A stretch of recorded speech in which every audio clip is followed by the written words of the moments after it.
जयपछि हार्दिक स्वागत छ। तपाईँ क्रिसमस सन्दर्भ कार्यक्रम हेर्दै हुनुहुन्छ। हामी क्रिसमस सन्दर्भ कार्यक्रमको 9औं श्रृङ्खलामा उपस्थित भएका छौँ। त्यसै पनि हामीले क्रिसमस मनाउने क्रममा उपहार मिडियाले देशका अथवा संसारका विभिन्न देशमा सेवाकार्य गरिराख्नुभएका प्रभुका जनहरूसँग हामीले यो संवाद अन्तर्क्रिया गरिराखेका छौँ।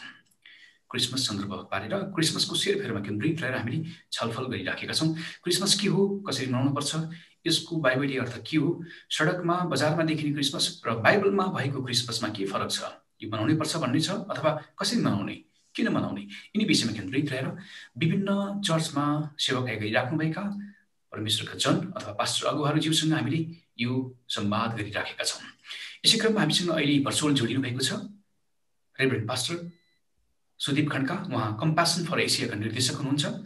काठमाडौँ स्थित महिमा मण्डली समूह छ र काठमाडौँभन्दा बाहिर पनि यो मण्डलीले आफ्ना शाखा विस्तार गरेको छ। शाखा मण्डलीहरू छन् र महिमा मण्डलीका प्रमुख व्यक्तित्व पनि हुनुहुन्छ। सुदीप खड्का म व्यक्ति तवरले लामो समयदेखि चिन्ने गर्छु र उहाँको नाम लिने बित्तिकै मलाई एउटा सम्झना आउँछ। सन् 2007 ताका हुनुपर्छ, काठमाडौँ राजधानीमा, देशको राजधानी काठमाडौँमा दशरथ रङ्गशालामा एउटा बृहत सुसमाचारी चङ्गाई कार्यक्रमको आयोजना भएको थियो। सम्भवतः अहिलेसम्म पनि त्यस्तो कार्यक्रम त्यसपछि पनि भएको छ, त्यसभन्दा अगाडि पनि भएको थिएन। 3-4 दिनसम्म आयोजना भएको उक्त बृहत क्रुसेडमा देशभरिका पास्टर अगुवाहरू, त्यत्तिकै चर्चका सदस्यहरू र गैर क्रिस्चियन समुदायले पनि सहभागी जनाएर त्यो कार्यक्रमलाई सफलतापूर्वक अथवा आशिषपूर्ण तौरले सुसम्पन्न भएको थियो। त्यहाँदेखि उहाँलाई मैले व्यक्तिगत रूपमा चिन्ने गर्छु। एउटा भिसनरी व्यक्ति हुनुहुन्छ। उहाँले देश नेपालको निम्ति सामाजिक तौरले, शिक्षाको क्षेत्रमा, स्वास्थ्यको क्षेत्रमा, मण्डलीको क्षेत्रमा लामो समयदेखि योगदान पुर्याउँदै आउनुभएको छ। निकै युवा व्यक्तित्व हुनुहुन्छ। रेभरेन्ड पास्टर सुदीप खड्काज्यूसँग आज हामी भर्चुअल वार्ता गर्छौँ। क्रिसमस के हो, किन मनाउनुपर्छ र क्रिसमसको अर्थ के हुन सक्छ। आज हामी यिनी विषयमा केन्द्रित रहेर उहाँसँग यो संवाद गर्दैछौँ। आउनुहोस् उहाँलाई हामी कार्यक्रममा स्वागत गरौँ। रेभरेन्ड पास्टर सुदीप खड्काज्यू, यहाँलाई कार्यक्रममा स्वागत छ। हस्, धेरै धन्यवाद छ जय मसीह हजुरलाई। यसरी मौका दिनुभएकोमा, बोलाउनु भएकोमा धेरै धन्यवाद। यहाँ लामो समयदेखि युरोपमा रहेर सेवाकार्य गर्दै आउनुभएको छ। नेपालमा बारम्बार आउने जाने गरिराख्नु भएको छ। नेपाल स्थित महिमा मण्डलीको प्रमुख पनि हुनुहुन्छ। कम्प्यासन फर एसिया एउटा सामाजिक संस्था पनि चलाइराख्नु भएको छ।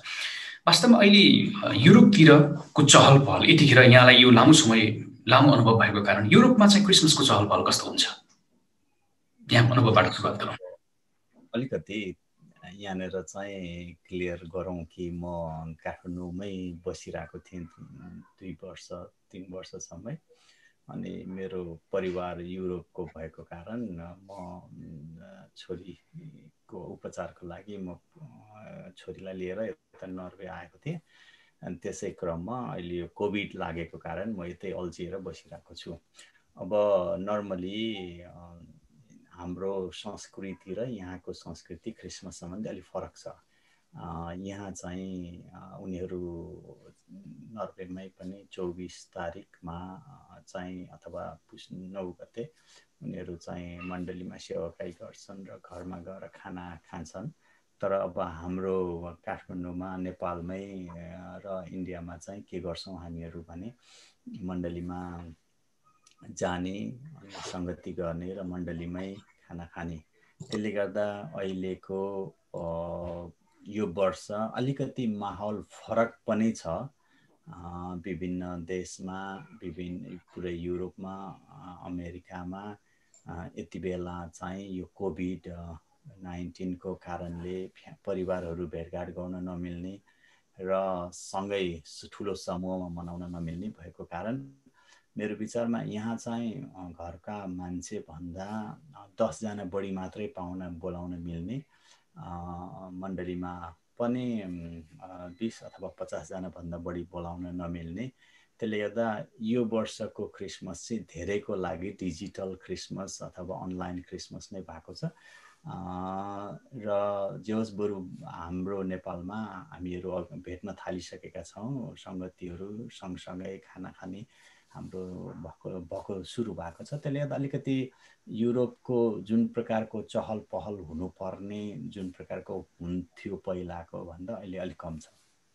अहिले त्यसो भए यो कोभिड-19 को महामारीले अथवा संक्रमणले यो भाइरसले चाहिँ क्रिसमसलाई अलि साँघुरो बनाइदिएको हो भन्न मिल्छ? अब यसलाई साँघुरो शब्द भन्दा पनि अब पहिलो कुरा हामीले क्रिसमसको अर्थ बुझ्नु पर्यो। यीशु ख्रिस्ट मसीहलाई हामी एउटा जन्मदिनको रूपमा 300 AD देखि हामीले मनाइरहेका छौँ। अब यो मनाउने भनेको क्रिसमस ट्री, एउटा उपहारहरू, अब सँगै खाना, परिवारहरू खाना खाने प्रकारले विभिन्न प्रकारले जसरी मनाए तापनि खासै मनाउने त हृदयले हो। उहाँ जन्मनु भएको हामीले सम्झिने हो, हामीले प्रभुसँग अझ नजिक हुने हो, ईश्वर भक्ति अझ गर्ने हो। त्यसले गर्दाखेरि यसलाई साँघुरो भन्नुभन्दा पनि अलिकति भिन्नै तरिकाले यो वर्ष चाहिँ कोभिडले मनाउने बाध्यता बनायो। अब जुन देशहरूमा क्रिस्चियनहरूको एउटा परम्परा हुन थालिसकेको छ उनीहरूको लागि चाहिँ फरक हुन थाल्यो होला। तर अब हामी, मेरो हिसाबले हेर्ने हो भने त म सानो हुँदाखेरि पनि देखिने अहिलेसम्म नै क्रिसमस विभिन्न प्रकारले मनाएका छौँ। म कहिले मण्डलीमा मनाएका छौँ, कहिले प्रचार गर्न गएका छौँ क्रिसमसको दिनमा। अनि त्यसले गर्दा साँघुरो नभनौँ, अलिक फरक खालको क्रिसमस भयो यो वर्ष। डिजिटल, अघि यहाँले भन्नुभएको जस्तै डिजिटलमा अलिक बढी सीमित भयो अहिलेको कोभिड। अलिकति बढी चाहिँ अब परिवारहरू जस्तो अहिले इङ्ल्यान्डमा बाट प्लेनहरू काहीँ नचल्ने, अब विभिन्न देशबाट एक देशबाट अर्को देशमा जानलाई अलिकति बढी रिस्ट्रिक्सनहरू भएको कारण जुन प्रकारले मान्छेहरूको मुभमेन्ट थियो त्यो मुभमेन्ट चाहिँ कम भएको छ अवश्य नै संसारभरि नै। अर्को चाहिँ अब एउटा डर पनि छ कतै कोभिड सर्ने पो हो कि भनेर पनि। अब धेरै जसो चर्च समूहहरूले अब धेरैले चाहिँ हामीले डिजिटलै राखेका छौँ, जसले गर्दा बुढापाकाहरू आउन नमिल्ने, अलिकति उनीहरू घरमै आराम गरून् र बरु प्रभु यीशुको जन्मको सम्झना गरून् भन्ने कुरा चाहिँ हामीले गरिरहेका छौँ। यहाँको नेपाल स्थित महिमा मण्डली समूहले यसपालिको क्रिसमस के कसरी मनाउने तयारी गरिराखेका छ? हामीले चाहिँ अब आज 2-4 हप्तादेखि अगाडिदेखि तयारी गरिरहेछौँ। अब क्यारलहरू खेल्न थालिरहेछौँ ठाउँ ठाउँमा, मण्डलीका विश्वासीहरूकोमा। अर्को चाहिँ अब सङ्गति सँगै गर्ने, आजको दिन 1 घन्टा जतिको सङ्गति गर्ने, मण्डलीमा आएर खाना खाने। अनि त्यसले गर्दा हाम्रो विभिन्न मण्डलीहरूमा नेपालभरि, इन्डियामा चाहिँ विशेष गरी अब जो आउनलाई ठाउँ भएको ठाउँमा 1 मिटरको डिस्टेन्स राखेर चाहिँ आउन सक्नेहरूलाई चाहिँ हामीहरूले तयारी गरेर सँगै खाना खाने प्रकारले चाहिँ सङ्गति गर्दैछौँ। र भर्खरै सङ्गति गरेर मैपीमा पनि खाना खाँदैछन्, त्यस्तै फुटुङमा पनि, अनि मण्डीका टार, यता काभ्रेस्थली, विभिन्न देशका विभिन्न ठाउँहरूमा धेरै जिल्लाहरूमा हाम्रो महिमा मण्डलीहरू छ। त्यसले गर्दा हामीहरू सबैजना चाहिँ क्रिसमसको तयारीमा छौँ र अहिले खाना खाने कहीँ सङ्गति भइरहेको अवस्था पनि छ। रेभरेन्ड सुदीप खड्काजी, अर्को कुरा, युरोपका देशहरूमा अथवा अमेरिका अथवा अरू निकै विकसशील राष्ट्रहरूमा क्रिसमस ताका सडक निकै रङ्गीचङ्गी झिलिमिली गरिन्छ, होटल रेस्टुरेन्टहरूमा निकै सजाइन्छ, क्रिसमस ट्री राखिन्छ, सान्ता क्लजलाई सजाइन्छ। वास्तवमा यो देखिने माहौल र झिलिमिलीले येशूको जन्मसँग केही अर्थ राख्छ? अब पहिलो कुरा चाहिँ हामीले बुझ्नुपर्ने यो जाडो महिना हो अनि घाम कम लाग्ने हुन्छ। घाम कम लाग्दाखेरि जाडो महिनामा बिहान पनि ढिलो उज्यालो हुने, सूर्योदय हुने र बेलुका चाँडै नै सूर्य अस्ताउने भएको कारण पृथ्वीका धेरै कुनामा चाहिँ यति बेला चाहिँ धेरै ठाउँहरूमा चाहिँ अँध्यारो चाहिँ मान्छेहरूले अवश्य नै अलिकति बढी लाइटको प्रयोग गर्छन्। अब पहिलो कुरा। दोस्रो कुरा, युरोपमा पनि अलि अँध्यारो बढी हुन्छ। त्यसले गर्दा जुन खालको झिलिमिली मान्छेले गरेका छन्, यो चाहिँ यो महिनामा अब धेरै मान्छे चाहिँ अँध्यारोको कारण, घाम नपाएको कारण, उज्यालो नभएको कारण मान्छेहरू डिप्रेसनमा पनि जाने गर्ने हुन्छन्। त्यसले गर्दा यो बत्तीहरू राख्नु, सजाउनु बिजुली भएको ठाउँमा चाहिँ मैले चाहिँ सामान्य देखेको छु। अब अर्को चाहिँ यिनीहरूको कल्चर पनि भयो के भने क्रिसमसै नआए पनि अब यो बेलामा चाहिँ उनीहरू न्यु इयरमा अब न्यु इयर क्रिसमस पर्दाखेरि उनीहरू अलिकति बढी लाइटहरू प्रयोग गर्छन्। त्यसले गर्दा चाहिँ मैले यसलाई चाहिँ अनौठो रूपमा लिन्न। अब अर्को कुरा धेरै चाडहरूलाई चाहे दसैँ आओस्, चाहे तिहार आओस्, चाहे क्रिसमस आओस्, बिजनेसहरूले चाहिँ बिजनेस भएको देख्न चाहन्छन्। बिजनेसमा उनीहरूले चाहिँ एउटा मोमेन्टम ल्याइदिन्छन्, यति % डिस्काउन्ट, उति % डिस्काउन्ट, उनीहरूले चाडलाई प्रयोग गर्छन्। त्यसले गर्दा होटेलहरू भयो, अब रेस्टुरेन्टहरू भयो, यी विभिन्न व्यापारका व्यापारी क्षेत्रहरूले चाहिँ चाडलाई प्रयोग गरेर मान्छेलाई कसरी एट्र्याक्सन बनाउने भएको कारणले गर्दा चाहिँ जुनसुकै धर्म आओस् उनीहरूले चाहिँ त्यसलाई प्रयोग गरेर आफ्नो व्यापार चाहिँ बढाउँछन्। त्यसले गर्दा अहिले चाहिँ अब क्रिसमसमा यो राम्रो सिजन हो, धेरै सामानहरू धेरै मान्छेले बेच्ने, अब चाहे त्यो होटेलहरू हेर्नुभयो भने सङ्गिएका हुन्छन्। अब एउटा कुरा हो भावना जोडिनु, तर अर्को कुरा हो यो व्यापारीकरण गर्नु। त्यसले गर्दा मैले चाहिँ यसलाई अनौठो रूपमा लिन्न। कुनै पनि चाडको बेलामा मान्छेहरूले चाडलाई युज गरेर आनन्द मनाउनु, यसलाई युज गरेर अलिकति बढी व्यापारहरू गर्नु, यो भइरहेको कुरा हो। त्यसलाई मैले नौलो लिन्न। अब यो चाहिँ क्रिसमससँग जोडिएको छ कि छैन त भन्दाखेरि अब उनीहरूले त्यसरी मनाउँछन्, अब त्यो मैले चाहिँ अप्ठ्यारो पनि मान्दिनँ। नाम त क्रिसमसकै नाममा मनाउने हो नि त, मनाउनु त अन्तत उनीहरूले हैन, आखिर जे गरौँ क्रिसमसकै नाम। अवश्य नै हेर्नुस्, अब कहिलेकाहीँ के मर्यादित होस् अथवा अमर्यादित होस्, क्रिसमसकै नाममा उनीहरूले मनाइराखेका छन् क्रिसमस। अब क्रिसमसकै नाममा उनीहरूले मनाउँछन्। अब त्यसले कुनै हामीलाई आपत्ति पर्छ जस्तो लाग्दैन मलाई, किन भन्दाखेरि अब आनन्द मनाउन केही बत्ती क्रिसमस ट्री उनीहरूलाई राखेर हुन्छ नि, त्यो ठिकै छ। अब क्रिसमस ट्री नै भन्यो भने बाइबल अनुसार त्यो एउटा संस्कृति हो, जर्मनबाट सुरु भएको संस्कृति हो। त्यसले त मलाई चाहिँ त्यसमा कुनै आपत्ति लाग्दैन, राम्रो ठिकै छ, उनीहरूले मनाउन्, कम्तीमा त्यसरी पनि यीशुको सम्झना गरून् भन्ने मात्र हाम्रो इच्छा हो। क्रिसमस मनाउनु पर्ने केही कारणहरू बताइदिनुहोस् न, किनकि बाइबलमा त क्रिसमस मनाउनु पर्छ भन्ने कहीँ उल्लेख भएको छैन। यद्यपि यीशु ख्रीष्टको जन्म भएको हो, उहाँ जन्मिनु भएको ठिकै पनि हो। अब केही ग्रुपहरू क्रिसमस मनाउँदैनन्। अब एउटा कुरा चाहिँ हामी पुरानो नियममा हेर्ने हो भने धेरै चाडहरू छन्, यहुदीहरू चाहिँ ती चाडहरूलाई चाहिँ सम्झेका छन्। अब क्रिसमसै मान्नुपर्छ भन्ने कुरा पनि होइन हैन। अब क्रिसमस पहिलो कुरा चाहिँ हामीले बुझ्नुपर्ने के हो त क्रिसमस भन्दाखेरि ख्रीष्ट यीशुको जन्म भएको एउटा सम्झना हामीले गरेका मात्रै हौँ। प्रभु यीशु पृथ्वीमा आउनु भएको, मानिसको रूपमा अवतार लिनु भएको सम्झना मात्रै गरेका हौँ। अब क्रिसमससँग जति हाम्रो प्रचलनहरू छन्, जस्तो क्रिसमस ट्री भयो, गिफ्टहरू भयो, कार्ड भयो, यी क्रिसमससँग सम्बन्धित कुरा होइनन्। अब एउटा कुरा चाहिँ हामीले के बुझ्नुपर्छ समय अनुसार भने मानिसले क्रिसमस ट्रीलाई मानेका पनि होइनन्, गिफ्टलाई मानेका पनि होइनन्। क्रिसमस एउटा उनीहरूको आफ्नो देशको एउटा चलन छ। उनीहरूले त्यसैलाई, जस्तो हामी नेपालमा कोही मानिस आयो भने, केही भयो भने अब जात अनुसार एक प्रकारको परिकार बनाउँछौँ। जस्तो विशेष गरी काठमाडौँमा हो भने खसीको मासु खाना एउटा हाम्रो हाई डेलिकेसी, अलिकति उच्च स्तरको खाना पाउनलाई सम्मान स्वरूप हामी चढाउँछौँ, खान्छौँ। अब त्यही अर्को देशमा अर्कै चलन हुनसक्छ, कुखुरा अथवा त्यही हो। त्यसले गर्दा मैले हेर्दा चाहिँ क्रिसमस मनाउनै पर्छ भन्ने कुरा नि भएन। अब हाम्रो लागि त 365 दिनै क्रिसमस हो, ख्रीष्ट यीशुको जन्म हुनुभएको छ। अब बिब्लिकली छ कि छैन भन्ने कुरामा मैले के लाग्छ भने, अब सबै कुरा बिब्लिकली भनेर एउटा कुरा चाहिँ बाइबलमा लेखिने कुरा पनि होइन। जस्तो अब तपाईँले मोटरसाइकल चलाउने अथवा साइकल चलाउने अथवा फोन चलाउने, अब सबै कुरा बाइबलको मात्रै गर्नुपर्छ है भन्यो भने चाहिँ त्यसो भने त मोटरसाइकल नचलाउनुहोस्। त्यसो भने सिमेन्टले बनाएको भवनमा, बिल्डिङमा सङ्गति पनि नगर्नुहोस्। ख्रीष्ट यीशुको पालामा त सिमेन्टको बिल्डिङै थिएन।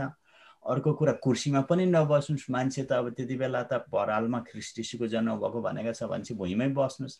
त्यसले त सबै कुरा यो बिब्लिकली हुनुपर्छ है भनेर त्यसो भन्दा त त्यति बेलाका मान्छेले कोटै लगाउँदैन थिए। अब सुटै लगाउँदैनथे।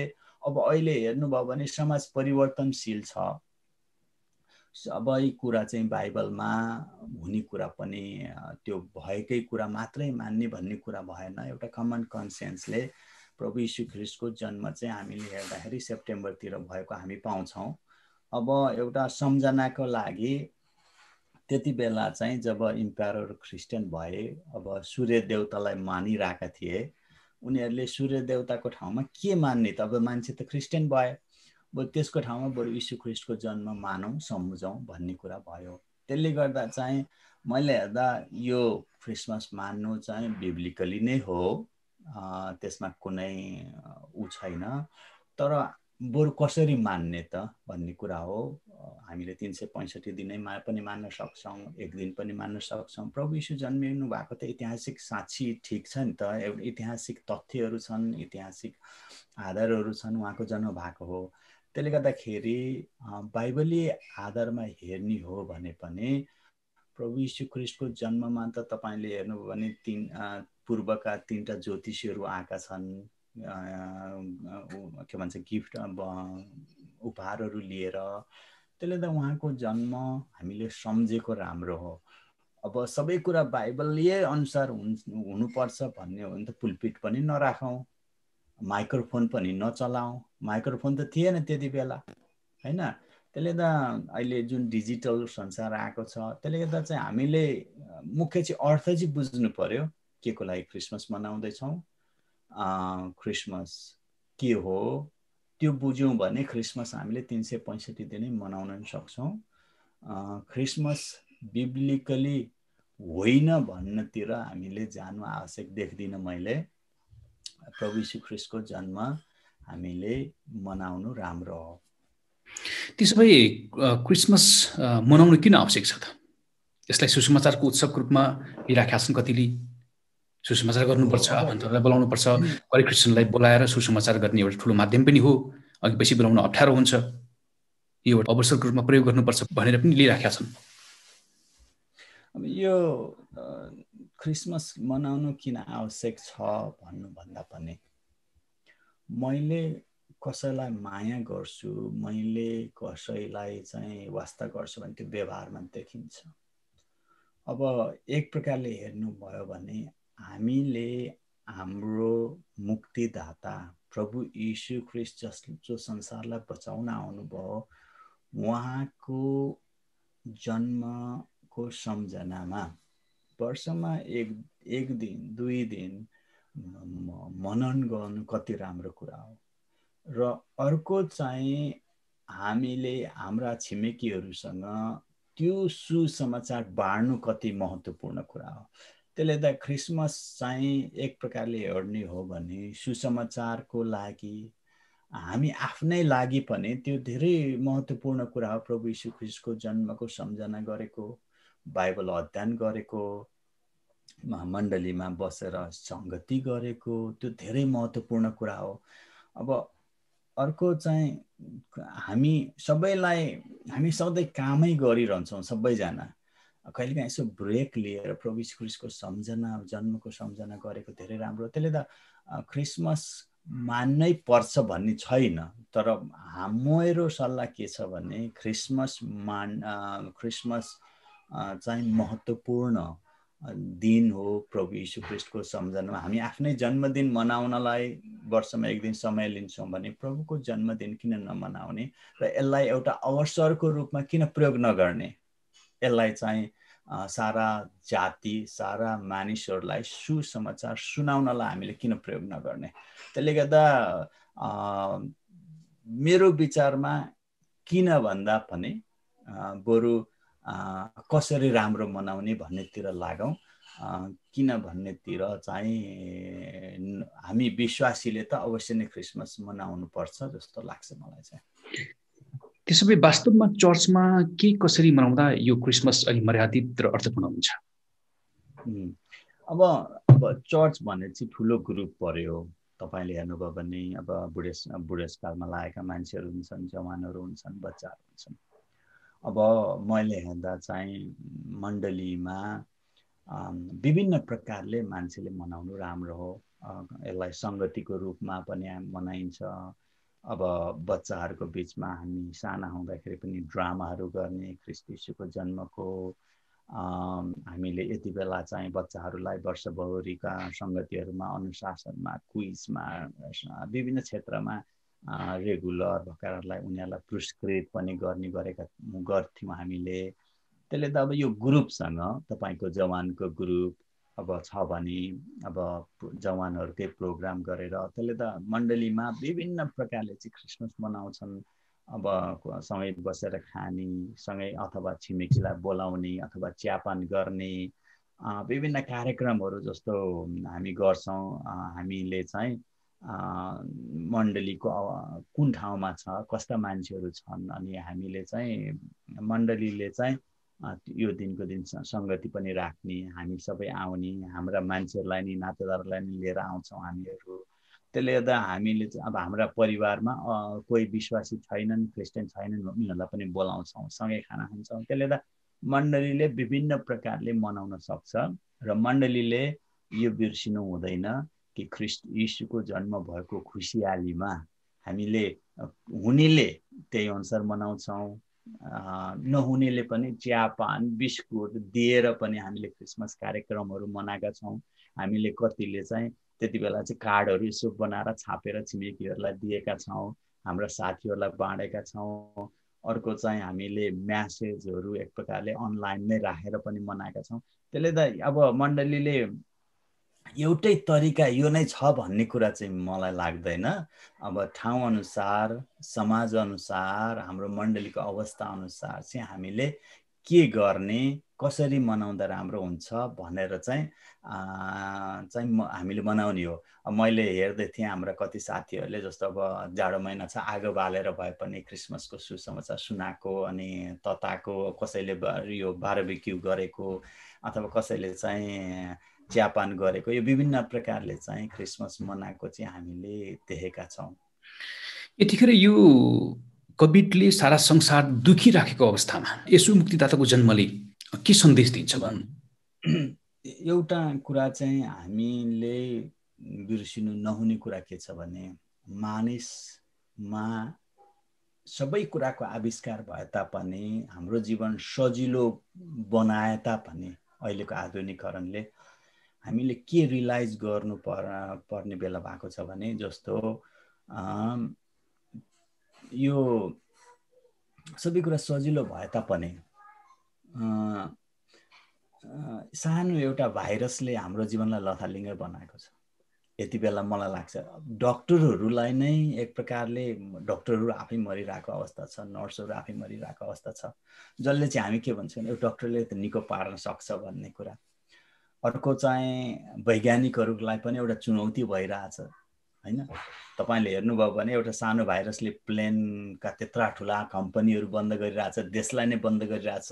सरकारहरू ले के गर्ने भनेर सरसल्लाह गर्नुपर्ने बेला भएको छ। भनेपछि एउटा सानो भाइरसले कति चाहिँ मानिसलाई सताएको अवस्था छ, र एक प्रकारले यो पेन्डेमिकले चाहिँ कति गाह्रो अवस्थामा पारेको छ भने, यसले के देखाउँछ भने हामी आफै सक्षम रहेनछौँ। हामी मानिसले जति नै आविष्कार गरे पनि हामीले अहिलेसम्म वास्तवमा मानिसको लागि केही पनि गर्न सकेका रहेनछौँ। भनेपछि हामीलाई यति बेला त परमेश्वरको आवश्यकता छ। हामी भन्दा माथि, हामी भन्दा शक्तिशाली, हामी भन्दा उद्धार गर्न सक्ने मुक्तिदाताको हामीलाई आवश्यकता छ। प्रभु यीशु मात्रै मुक्तिदाता हुनुहुन्छ। प्रभु यीशुले मात्र हामीलाई रोगबाट निको पार्न सक्नुहुन्छ, हामीलाई मुक्ति दिनु हुन सक्नुहुन्छ, एउटा देशलाई बचाउन सक्नुहुन्छ। यति बेला यो क्लियर भएको छ कि प्रभु यीशुमा मात्रै उद्धार छ। किनभने संसारमा रहेनछ, संसारका सिस्टममा रहेनछ, संसारका डक्टरहरूसँग रहेनछ, अस्पतालमा रहेनछ, वैज्ञानिकहरूसँग रहेनछ, के भन्छ विज्ञानसँग रहेनछ। यो दुःखलाई, घाउमा चोटमा मलम लगाउने प्रभुले मात्रै गर्न सक्नुहुन्छ भन्ने चाहिँ क्लियर म्यासेज यो क्रिसमसले दिएको पनि हो, र दिन्छ पनि, र दिनेवाला पनि छ। संसारले अब अहिले हेर्ने भनेको आफूभन्दा महान भनेको त सरकार पनि रहेनछ, भनेपछि अब कसलाई हेर्ने भन्दा उद्धारक हामीलाई मुक्ति दिन सक्ने प्रभु यीशु मात्रै हुनुहुँदो रहेछ। यसले चाहिँ वास्तविक रूपमा पेन्डेमिकले कोभिडले मानिसहरूलाई प्रभु कहाँमा ल्याएको पनि छ। मेरो धेरै साथीहरूले भनेका छन् ए मानिसहरूले ग्रहण गरिरहेका छन्, बप्तिस्मा लिइरहेका छन्, प्रभुमा जित आइरहेका छन्। त्यसले त यति बेला चाहिँ यो डरले पनि धेरैलाई परमेश्वर कहाँमा आउनलाई ढोका खोलेको छ। जो आध्यात्मिक थिएनन्, जसले परमेश्वरको विश्वास गर्दैनथे, त्यसले त मेरो विचारमा चाहिँ यो क्रिसमस हामीले मनाएर एउटा म्यासेज, एउटा खबर चाहिँ संसारमा गएको पनि छ कि प्रभु परमेश्वरमा मात्रै यो सबै कुरा सम्भव छ, उहाँमा मात्रै, उहाँको ज्ञानले मात्र यो कोभिडलाई पनि कन्ट्रोल गर्न सकिन्छ। मानिस आफैमा सक्षम 100% सक्षम रहेनछ भन्ने कुरा यो म्यासेज क्लियर भएको छ। अनि यो कन्या मरियमबाट येशूको जन्म हुनु यो कसरी सम्भव भयो? अब यो कुनै मानिसको लोजिकल माइन्डले त होइन। तपाईले बाइबलमा हेर्नुभयो भने मत्तीको 2 अध्यायमा परमेश्वरले गाब्रिएल दूत, स्वर्गदूतलाई पठाउनुहुन्छ र उहाँलाई खबर दिनुहुन्छ तिमी गर्भवती हुँदैछौ। मानिससँग लुका मत्ती दुवै ठाउँमा तपाईले पाउनुहुन्छ। लुकाको 1 अध्यायमा हेर्नुभयो भने पाउनुहुन्छ र मत्तीको 2 अध्यायमा तपाईले पाउनुहुन्छ। मत्तीको 1:21 मा तपाईले तिमीले यो इमानुएल राख्नेछौ भनेर 1:21 मा भनिएको छ।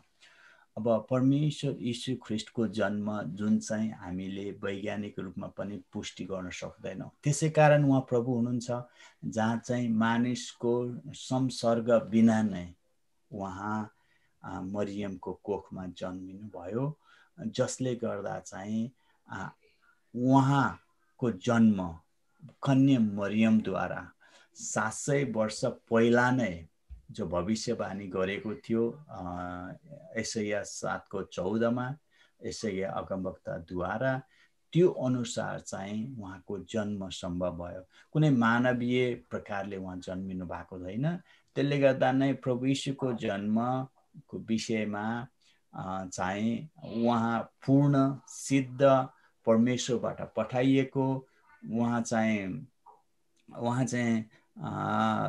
कुनै मानिस मानवको कुनै पनि कुराहरू नराखिएको उहाँ आफै पवित्रतासँग जन्मिनु भएको हो कन्या मरियमद्वारा।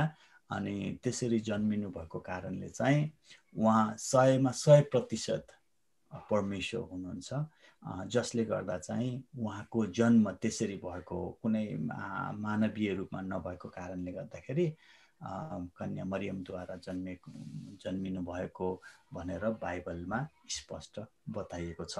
अब यो सबै कुरा चाहिँ हामीले पनि कति कुराहरू बाइबल नखोलिकन चाहिँ बुझ्न सक्दैनौँ। त्यसले त बाइबल खोल्नुपर्छ, पढ्नुपर्छ। क्रिसमस चाहिँ धेरै राम्रो समय हो बाइबल खोलेर पढ्ने। यहाँलाई आजको कार्यक्रमको लागि अन्तिम प्रश्न, यो येशूको जन्मले गैर ख्रिस्टियन समुदायलाई कस्तो खालको सन्देश दिन्छ? यो भन्दाखेरि मलाई के लाग्यो भने म आफै पनि पहिला सानोमा देवी देवताको पूजा गर्ने अनि एक प्रकारले हिन्दू परिवारमा हुर्केको मान्छे, पछि आएर मैले ख्रीष्ट यीशुको जन्मको बारेमा बुझेँ र मैले चाहिँ क्रिस्चियन भएँ। यति बेला त ख्रीष्ट यीशुको शान्तिको सन्देश, यीशु ख्रीष्टले पापीलाई प्रेम गर्नुहुने सन्देशले गैर क्रिस्चियनहरूले त राम्रो म्यासेज पठाइरहेका छन् जस्तो लाग्छ मलाई चाहिँ। उनीहरूको लागि प्रार्थना गर्छन्, गैर क्रिस्चियनहरूको लागि शान्तिको सन्देश दिन्छन्, एक प्रकारले सहिष्णुताको सन्देश दिएको छ। त्यसले गर्दा गैर क्रिस्चियनको लागि अथवा प्रभु यीशु ख्रीष्टलाई नचिनेका नपछ्याएका मानिसहरूको लागि क्रिस्चियनहरू उनीहरू शान्ति, सहिष्णुता, मेलमिलापको सन्देश चाहिँ उनीहरूलाई दिएको, यीशु ख्रीष्टको जन्मले उहाँमा मुक्ति छ है भन्ने खबर स्पष्टसँग पठाएको जस्तो चाहिँ मैले अनुभव गरेको छु। रेभरेन्ड पास्टर सुदीप खड्काज्यू, यहाँले आफ्नो अमूल्य समय दिनुभयो क्रिसमसको सन्दर्भ पारेर यही विषयमा केन्द्रित रहेर यहाँले बाइबलका थुप्रै पाठहरू केलाइदिनु भयो अनि अन्तमा यहाँलाई क्रिसमस र नयाँ वर्षको शुभकामना। प्रभुले यहाँको सेवकाईमा आशिष दिनुभएको होस्, हाम्रो प्रार्थना छ। हजुरलाई पनि मलाई यो मौका दिनुभएको लागि अनि यो क्रिसमसको शुभकामना हाम्रो मण्डली सेवकाईको तर्फबाट, हाम्रो परिवारको तर्फबाट र हेर्नुहुने सम्पूर्ण मित्रहरू, प्रभुका दासहरू अथवा जोसुकैले दाजुभाइ दिदीबहिनीहरूलाई पनि मेरो तर्फबाट क्रिसमसको शुभकामना र जुन अङ्ग्रेजी महिनाको अङ्ग्रेजी वर्ष नयाँ वर्ष आउँदैछ हजुरहरूलाई ह्याप्पी न्यू इयर। धेरै धेरै धन्यवाद। दर्शकबिन, क्रिसमस सन्दर्भ कार्यक्रमको आजको यो नौलो श्रृङ्खलामा हामीसँग कम्प्यासन फर एसियाका निर्देशक अथवा महिमा मण्डली समूह काठमाडौँ नेपालका प्रमुख रेभरेन्ड पास्टर सुदीप खड्काजी हुनुहुन्थ्यो। उहाँसँग हामीले यो भर्चुअल मार्फत क्रिसमसको सेलिब्रेटमा केन्द्रित रहेर यो भर्चुअल अन्तर्वार्ता गऱ्यौँ। तपाईँलाई कस्तो लाग्यो आफ्ना प्रतिक्रिया व्यक्त गर्नुहोला। कार्यक्रमबाट कुमार सिंह विष्ट बिदा हुन्छु। जय मसीह, नमस्ते।